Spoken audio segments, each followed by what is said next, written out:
সৌন্দর্য আর বাণিজ্যের জন্য বিখ্যাত ছিল। সেই শহরে দুই ভাইয়ের জীবন নিয়ে এই কাহিনী। তাদের জীবন ছিল সংগ্রাম, বিশ্বাস আর আল্লাহর ওপর ভরসার এক অপূর্ব মিশ্রণ। বড় ভাই সালিম আর ছোট ভাই রশিদের এই গল্পে রয়েছে পরিশ্রমের গুরুত্ব, অহংকারের ধ্বংস আর নম্রতার মাধ্যমে আল্লাহর রহমত লাভের শিক্ষা। এই কাহিনী শুধু একটি গল্প নয়, বরং জীবনের গভীর সত্যের প্রতিচ্ছবি, যা আজও আমাদের হৃদয়ে আলো জ্বালায়। দামেস্ক শহরে দুই ভাই থাকত। বড় ভাইয়ের নাম ছিল সালিম আর ছোট ভাইয়ের নাম ছিল রশিদ। তাদের বাবা ছিলেন একজন গরিব দর্জি, যিনি কষ্ট করে সংসার চালাতেন। একদিন হঠাৎ বাবা অসুস্থ হয়ে পড়লেন এবং কয়েকদিন পরে ইন্তেকাল করলেন।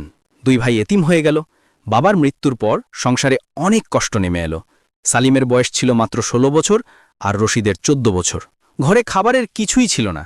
সালিম খুব চিন্তায় পড়ল এবং ভাবতে লাগল, এখন কি হবে? রশিদ বলল, ভাই, আল্লাহর উপর ভরসা রাখো। সালিম জবাব দিল, ভরসায় পেট ভরে না। সালিম সকালে উঠে ঠিক করল যে সে শহরে কোনো কাজ খুঁজবে। সে বাড়ি থেকে বেরিয়ে বাজারের দিকে রওনা হলো। পথে তার সাথে একজন ধনী ব্যবসায়ীর দেখা হলো। ব্যবসায়ী জিজ্ঞেস করল, তুমি কে? সালিম বলল, আমি এতিম, কাজ খুঁজছি। ব্যবসায়ী বলল, আমার গুদামে চলো। ব্যবসায়ী সালিমকে তার গুদামে কাজ দিল। সালিম সকাল থেকে সন্ধ্যা পর্যন্ত কঠোর পরিশ্রম করত। তাকে মাসে মাত্র ১০ দিনার পয়সা দেওয়া হতো। এই টাকা খুবই কম ছিল, কিন্তু সালিম তা মেনে নিল। সে ভাবত, কিছু না পাওয়ার চেয়ে এটাই ভালো। বাড়ি ফিরে সে রশিদকে বলতো, দেখো, আমার পরিশ্রমে রিজিক পাওয়া যাচ্ছে। রশিদ প্রতিদিন ৫ ওয়াক্ত নামাজ পড়ত এবং কুরআন তেলাওয়াত করত। সে মসজিদে গিয়ে দ্বীনের তালিম হাসিল করত। সালিম তাকে বলতো, তুমি বসে বসে সময় নষ্ট করো, আমার সাথে কাজে চলো। রশিদ মুস্কি হেসে বলতো, ভাই, ইলম হাসিল করাও জরুরি। আল্লাহ আমার রিজিক দেবেন। এই কথায় সালিম রেগে যেত। একদিন শহরে একজন বড় আলিম তাশরিফ আনলেন। লোকেরা তার ওয়াজ শুনতে মসজিদে জড়ো হলো। রশিদও সেখানে গেল। আলিম বললেন যে আল্লাহর ওপর ভরসা রাখে, আল্লাহ তার রিজিক পাঠান। পাখিরা সকালে খালি পেটে বের হয় আর সন্ধ্যায় পূর্ণ পেটে ফিরে আসে। রশিদের হৃদয় এই কথায় আলোকিত হয়ে গেল। বাড়ি ফিরে রশিদ সালিমকে আলিমের কথাগুলো শোনাল। সালিম বলল, এসব গল্প, এটা বাস্তব নয়। রিজিকের জন্য পরিশ্রম করতে হয়। আমি প্রতিদিন হাড় ভাঙা খাটনি করি, তবেই রুটি পাই। তুমি শুধু বসে বসে আল্লাহ আল্লাহ করো, দেখি কত রিজিক আসে। রশিদ চুপ করে মুচকি হাসল। কয়েকদিন পর শহরে খবর ছড়ালো যে বাদশার একজন নেক আলিমের প্রয়োজন, যিনি শাহজাদাকে দ্বীনের তালিম দেবেন। শহরের ওলামারা রশিদের নাম প্রস্তাব করল। রশিদ তখনও যুবক ছিল, কিন্তু তার ইলম ছিল গভীর। বাদশাহ রশিদকে মহলে ডাকলেন। রশিদ ভয়ে ভয়ে মহলে পৌঁছাল। বাদশাহ তার কাছে অনেক প্রশ্ন করলেন। রশিদ সব প্রশ্নের উৎকৃষ্ট জবাব দিল। বাদশাহ খুব খুশি হলেন এবং বললেন, আজ থেকে তুমি শাহজাদার উস্তাদ। তোমাকে প্রতি মাসে ১০০ দিনার দেওয়া হবে। এটা শুনে রশিদ অবাক হয়ে গেল। ১০০ দিনার ছিল বিশাল অঙ্ক। সে আল্লাহর শুকরিয়া আদায় করল। সে বুঝল এটা আল্লাহর ফজল। বাড়ি ফিরে রশিদ সালিমকে সব বলল। সালিম শুনে হতবাক হয়ে গেল। তার চোখে মুখে বিস্ময়ের ছাপ। সে ভাবতে লাগল, আমি এত পরিশ্রম করি, তবুও ১০ দিনার পাই, আর রশিদ বাড়িতে বসে থেকে ১০০ দিনার পেয়ে গেল। সালিমের মনে এক অদ্ভুত দ্বন্দ্ব শুরু হলো। সে প্রতিদিন ব্যবসায়ীর গুদামে কাজ করত, কিন্তু তার মন বসত না। সে সবসময় এটাই ভাবত যে রশিদ এত সহজে রিজিক পেল কিভাবে। একদিন সে ব্যবসায়ীর কাছে বেতন বাড়ানোর আবেদন করল। ব্যবসায়ী তা প্রত্যাখ্যান করে বলল, এটাও পাচ্ছ, এটা তোমার ভাগ্য। সালিম রেগে বাড়ি ফিরল। রশিদ তখন মহল থেকে ফিরে খুশি মনে কুরআন পড়ছিল। সালিম বলল, তোমার তো সব সহজে পাওয়া গেছে, আমার কেউ খোঁজ নেয় না। রশিদ স্নেহের সাথে বলল, ভাই, ধৈর্য ধরো, আল্লাহ সবাইকে দেন। তুমিও নামাজ পড়ো আর আল্লাহর উপর ভরসা রাখো। সালিম বিরক্ত হয়ে ঘরে চলে গেল। রাতে সালিম ঘুমাতে পারল না। সে ভাবতে লাগল, সত্যিই কি আল্লাহর উপর ভরসা করলেই হয়, নাকি পরিশ্রম জরুরি? তার মনে হল সে রশিদের মতো পরীক্ষা করে দেখবে। সকালে উঠে সে নামাজ পড়তে শুরু করল। রশিদ এটা থেকে খুব খুশি হল এবং বলল, মাশাল্লাহ ভাই, আল্লাহ তোমাকে হিদায়েত দিক। সালিম কয়েকদিন নামাজ পড়ল, কিন্তু কোনো পরিবর্তন এলো না। তার জীবন আগের মতোই রইল। সে ভাবতে লাগল, হয়তো এই পথ শুধু রশিদের জন্য। সে ঠিক করল সে কাজ ছেড়ে দেবে। যদি সত্যি আল্লাহ রিজিক দেন, তাহলে তাকেও দেবেন। সে ব্যবসায়ীর কাছে গিয়ে কাজ ছেড়ে দিল। ব্যবসায়ী বলল, তোমার ইচ্ছা। সালিম বাড়ি ফিরে রশিদকে বলল যে সে কাজ ছেড়ে দিয়েছে। রশিদ ভয় পেয়ে বলল, ভাই, এটা কি করলে? পরিশ্রম করাও জরুরি। আল্লাহর উপর তাওয়াক্কুলের মানে এই নয় যে কাজই ছেড়ে দেবে। সালিম বলল, তুমি বলেছিলে আল্লাহ রিজিক দেন, এখন দেখি কি হয়। প্রথম দিন সালিম বাড়িতে বসে রইল, কিছুই পেল না। দ্বিতীয় দিনও কিছু হলো না। তৃতীয় দিনে বাড়িতে খাবার আর কিছু বাকি ছিল না। রশিদ তার বেতন থেকে খাবার আনল। সালিম লজ্জিত হল, কিন্তু চুপ করে রইল। 1 সপ্তাহ কেটে গেল। সালিমের কোনো কাজ মিলল না। তার মন ভেঙে পড়তে লাগল। সে ভাবতে লাগল, হয়তো এই পথ শুধু রশিদের জন্য। সে ঠিক করল সে কাজ ছেড়ে দেবে। যদি সত্যিই আল্লাহ রিজিক দেন, তাহলে তাকেও দেবেন। সে দিন সালিম মসজিদে বসেছিল, আল্লাহর কাছে দোয়া করছিল। তার চোখে পানি ছিল। সে বলছিল, এই আল্লাহ, আমি তোমার উপর ভরসা করেছি, আমাকে পথ দেখাও। তখন এক বৃদ্ধ ব্যক্তি সেখানে এলো। তিনি সালিমকে কাঁদতে দেখে জিজ্ঞেস করলেন, কি সমস্যা বাবা? সালিম তার পুরো গল্প শোনাল। বৃদ্ধ মুচকি হেসে বললেন, বাবা, তাওয়াক্কুলের মানে বেকার বসে থাকা নয়। প্রথমে উট বাঁধো, তারপর আল্লাহর উপর ভরসা রাখো। নবী করিম সাল্লাল্লাহু এই কথাই বলেছেন। পরিশ্রম করো আর আল্লাহর কাছে আশা রাখো। রিজিক আল্লাহ দেন, কিন্তু উপায় অবলম্বন করা জরুরি। সালিম বৃদ্ধের ধন্যবাদ জানিয়ে বাড়ির দিকে রওনা হল। পথে তার সাথে একজন ব্যবসায়ীর দেখা হলো, যিনি শ্রমিক খুঁজছিলেন। ব্যবসায়ী জিজ্ঞেস করলেন, তুমি কাজ করবে? সালিম তৎক্ষণাৎ হ্যাঁ বলল। ব্যবসায়ী বললেন, তোমাকে মাসে 20 দিনার দেব। সালিমের আনন্দের সীমা রইল না, এটা আগের থেকে দ্বিগুণ ছিল। বাড়ি ফিরে সে রশিদকে সব বলল। রশিদ খুব খুশি হল। 2 ভাই মিলে আল্লাহর শুকরিয়া আদায় করল। এখন সালিমও নামাজ পড়ত এবং পরিশ্রমও করত। জীবনে বরকত আসতে লাগল। কয়েক মাস কেটে গেল। 2 ভাইয়ের জীবন ভালোই চলছিল। সালিম তার নতুন কাজে মনোযোগ দিয়ে পরিশ্রম করত। ব্যবসায়ী তার সততায় খুব খুশি ছিলেন। একদিন ব্যবসায়ী সালিমকে ডেকে বললেন, তুমি খুব ভালো মানুষ, আমি তোমাকে আমার শরিক করতে চাই। সালিম এটা শুনে অবাক হয়ে গেল। সে ধন্যবাদ জানালো। সালিম এখন ব্যবসায়ীর শরিক হয়ে গেল। তার কাছে আগের থেকে বেশি সম্পদ আসতে লাগল। সে ভালো কাপড় পরতে লাগল এবং ভালো খাবার খেতে লাগল। রশিদ তখনও সাধারণ জীবনযাপন করত। সে তার বেতনের কিছু অংশ গরিবদের সাহায্যে ব্যয় করত। সালিম বলতো, ভাই, এখন তো আমাদের কাছে টাকা আছে, আরামে থাকো। রশিদ মুচকি হেসে বলতো, এটা আল্লাহর আমানাত। সম্পদ বাড়ার সাথে সাথে সালিমের মনে অহংকার চলে এলো। সে ভাবতে লাগল এটা তার পরিশ্রমের ফল। সে নামাজে অলসতা পড়তে লাগল এবং মসজিদে কম যেতে লাগল। রশিদ তাকে বারবার বোঝালো, কিন্তু সালিম শুনল না। একদিন সালিম বলল, আমার পরিশ্রমেই সম্পদ এসেছে, আল্লাহর শুকরিয়া আছে, কিন্তু আসলে এটা আমার প্রাপ্য। রশিদ এটা শুনে মন মরা হয়ে গেল। সে বলল, ভাই, এই অহংকার বিপজ্জনক। আল্লাহ যা দেন তিনি ফিরিয়েও নিতে পারেন, নম্র থাকো। সালিম হেসে বলল, তুমি চিন্তা করো না, আমি সাবধানী। আমার সম্পদ আমি সামলাতে জানি। রশিদ মনে মনে আল্লাহর কাছে দোয়া করল, হে আল্লাহ, আমার ভাইকে হেদায়েত দাও। একদিন শহরে দুর্ভিক্ষ দেখা দিল। বৃষ্টি হল না, ফসল নষ্ট হয়ে গেল, মানুষের খাবার কমে গেল, দাম আকাশচুম্বী হয়ে গেল। ব্যবসায়ীদের ব্যবসা ক্ষতিগ্রস্ত হল। সালিমের ব্যবসায়ী বললেন, এখন আমাদের মাল জমা করে রাখতে হবে, পরে দাম বেশি হলে বেশি মুনাফা পাব। সালিম এই কথা মেনে নিল। রশিদ যখন এটা জানল, তখন সে সালিমকে বাধা দিল। সে বলল, ভাই, এটা জুলুম। মানুষ ভুখে মরছে আর তুমি মুনাফার কথা ভাবছ, এটা হারাম কামাই। সালিম বলল, এটা ব্যবসা, সবাই এটাই করে, তুমি নাদান তাই বোঝো না। রশিদ বলল, এটা আল্লাহকে নারাজ করা, কিন্তু সালিম শুনল না। সালিম আর তার ব্যবসায়ী শস্য জমা করতে লাগল। তারা শস্য কিনে গুদাম ভরে ফেলল। বাইরে গরিব মানুষ ভুকে কাতরাচ্ছিল, কিন্তু সালিমের মনে দয়া এলো না। সে ভাবতে লাগল, আরও কিছুদিন পর দাম আরও বাড়বে। রশিদ প্রতিদিন তার জন্য দোয়া করত। এক রাতে রশিদ স্বপ্ন দেখল। স্বপ্নে একজন নুরানি বুজুর্গ বললেন, রশিদ, তোমার ভাই ভুল পথে চলছে, আল্লাহ তাকে পরীক্ষা করছেন। যদি সে না সামলে তবে সব হারাবে, তাকে শেষবার বোঝাও। রশিদ ঘুম থেকে জেগে উঠল। তার শরীর ঘামে ভিজে গিয়েছিল। সকাল হতেই সে সালিমের কাছে গিয়ে বলল, ভাই, আমি একটা স্বপ্ন দেখেছি। সালিম স্বপ্ন শুনে হেসে উড়িয়ে দিল এবং বলল, এটা শুধুই স্বপ্ন। তুমি ভীতু তাই এমন স্বপ্ন দেখো, আমি আমার ব্যবসা জানি। রশিদের মন ভেঙে গেল। সে শেষবার বলল, ভাই, আল্লাহকে ভয় করো, গরিবদের সাহায্য করো, এই মাল তোমার কাজে আসবে না। সালিম রেগে বলল, বস, তোমার কথা বন্ধ করো। সেই রাতে শহরে ঝড় এলো, প্রচণ্ড বৃষ্টি শুরু হলো, তীব্র হাওয়া বইতে লাগল। সালিমের ব্যবসায়ীর গুদাম নদীর তীরে ছিল। নদীতে বন্যা এলো, পানি গুদামে ঢুকে পড়ল। সমস্ত শস্য পানিতে ভেসে গেল এবং নষ্ট হয়ে গেল। সকালে সালিম দেখতে গেল, সব ধ্বংস হয়ে গিয়েছিল। সালিমের হাত কাঁপছিল। ব্যবসায়ীও এলো এবং সব দেখে কাঁদতে লাগল। সে সালিমকে বলল, এসব তোমার জন্য হয়েছে। তুমি বলেছিলে শস্য জমা করতে, এখন আমি বরবাদ হয়ে গেলাম। আজ থেকে আমাদের শরিকানা শেষ। সালিম চুপ করে সব শুনল।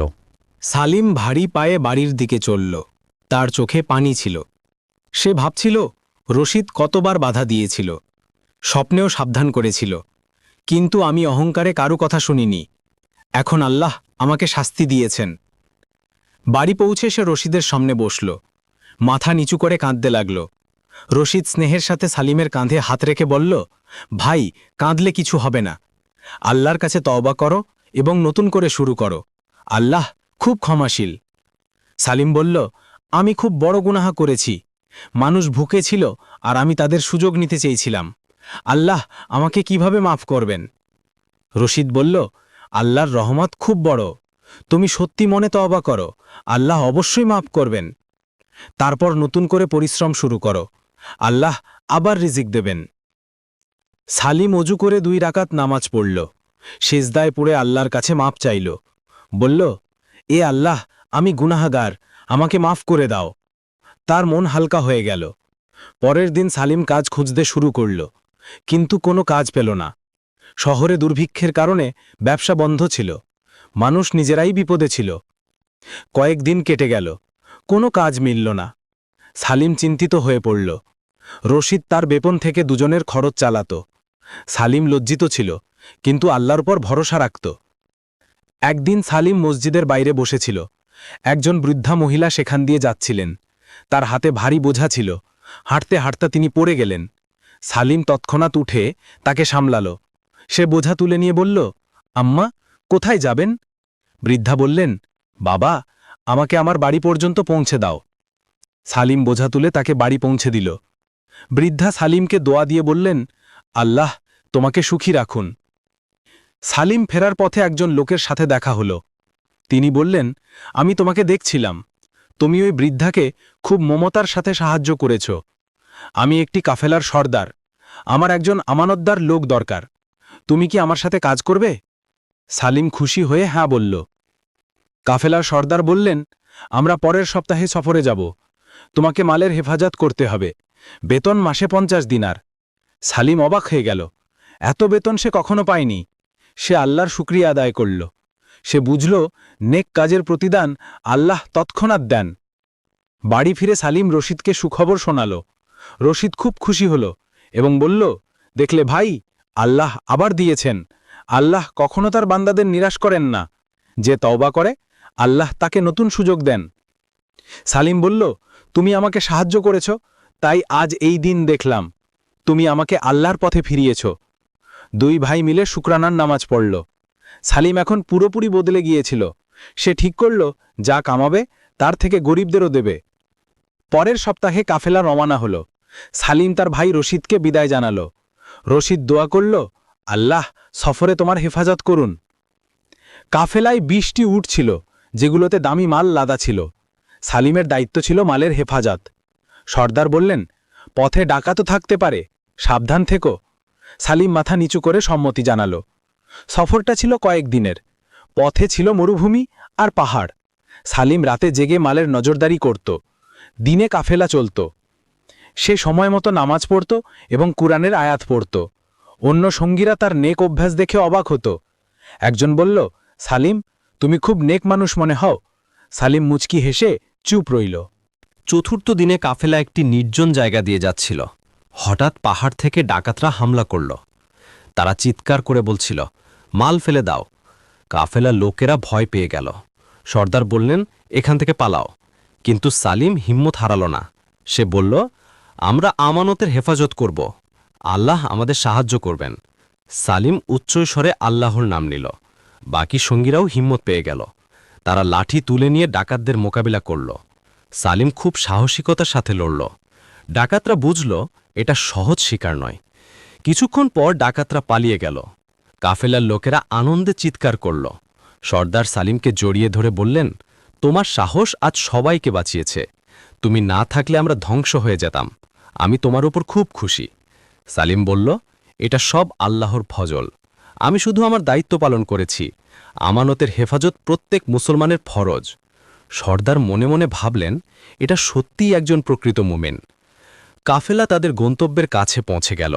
একটি বড় শহরে প্রবেশ করল। সেখানে সর্দার তার মাল বিক্রি করলেন। ভালো মুনাফা হল। সর্দার সালিমকে 50 দিনের দিলেন এবং বললেন, এটা তোমার বেতন। তারপর আরও 50 দিনের বের করে বললেন, এটা তোমার সাহসের পুরস্কার। সালিম ধন্যবাদ জানালো, কিন্তু পুরস্কার নিতে অস্বীকার করল। সালিম বলল, আমি শুধু আমার প্রাপ্য চাই। আমি আমার কাজ করেছি, তার পুরস্কার আল্লাহ দেবেন। সর্দার অবাক হয়ে গেলেন। তিনি বললেন, আজকাল কেউ এত সৎ নয়। তুমি সত্যি অসাধারণ।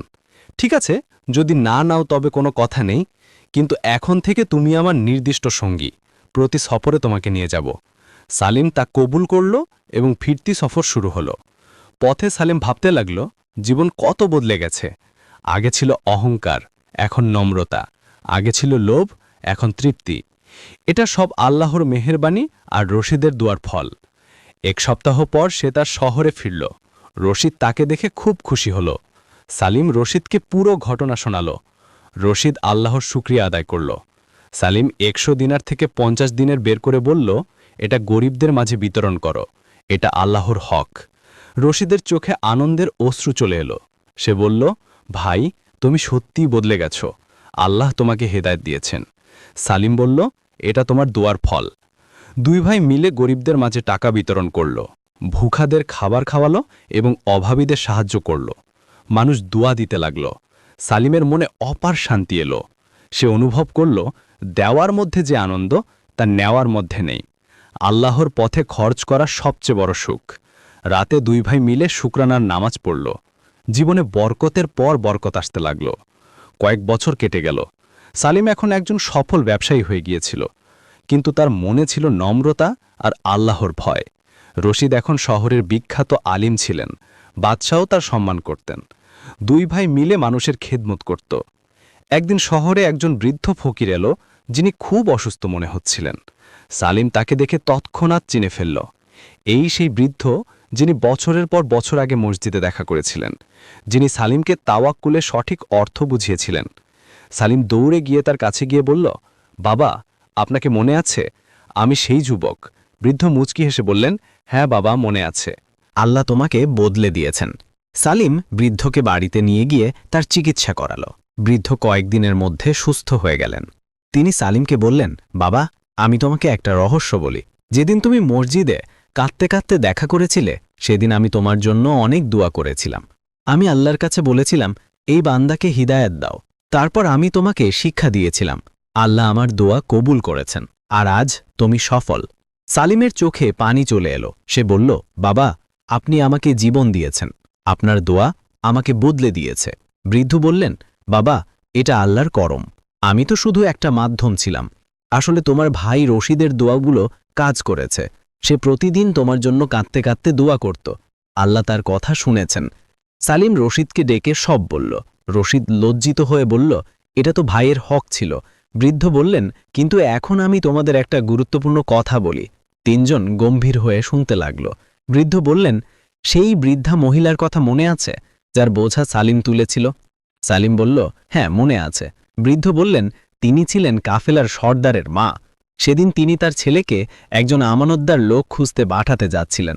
তারা তোমাকে দেখেছিলেন এবং ছেলেকে বলেছিলেন, এই কারণে সর্দার তোমাকে কাজ দিয়েছিলেন। এটা ছিল আল্লাহর করিশ্মা। সালিম হতবাক হয়ে গেল। সে বলল, সুবহান আল্লাহ। আল্লাহ কিভাবে ব্যবস্থা করেন? একটা ছোট্ট নেকি কাজ এত বড় প্রতিদান এনেছে। বৃদ্ধ বললেন, বাবা, আল্লাহ সবকিছু দেখেন।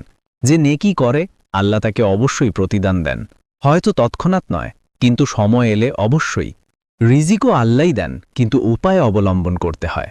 রশিদ বলল, আর সবচেয়ে বড় কথা, অহংকার মানুষকে ধ্বংস করে।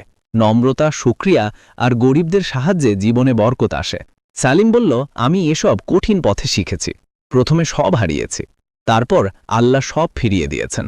বৃদ্ধ বললেন, এটাই তো আল্লাহর রহমত। তিনি তার বান্দাদের পরীক্ষা করেন, তারপর পুরস্কৃত করেন। বৃদ্ধ কয়েকদিন পর বিদায় নিলেন। যাওয়ার সময় বললেন, বাবারা, এখন তোমাদের দায়িত্ব। মানুষকে শিক্ষা দাও যে রিজিক আল্লাহ দেন। পরিশ্রম করো, কিন্তু আল্লাহর উপর ভরসা রাখো। অহংকার করো না এবং গরিবদের সাহায্য করো। দুই ভাই প্রতিশ্রুতি দিল যে তারা এই বাণী ছড়িয়ে দেবে। বৃদ্ধ দোয়া দিয়ে চলে গেলেন। দুই ভাই সারা জীবন মানুষকে এই শিক্ষা দিয়ে গেল।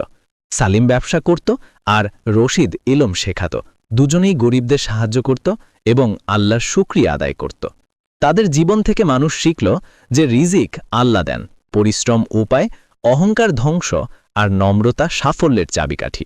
এই গল্প আজও মানুষ তাদের সন্তানদের শোনায়। বন্ধুরা, রিজিক আল্লাহর হাতে, কিন্তু পরিশ্রম এবং উপায় অবলম্বন করাও জরুরি। অহংকার আর লোভ মানুষকে ধ্বংস করে। নম্রতা, শুকরিয়া আর গরিবদের সাহায্যে জীবনে বরকত আসে। নেকি কাজের প্রতিদান আল্লাহ অবশ্যই দেন। আল্লাহর উপর ভরসা রাখো, ধৈর্য ধরো এবং নেকি কাজ করে যাও।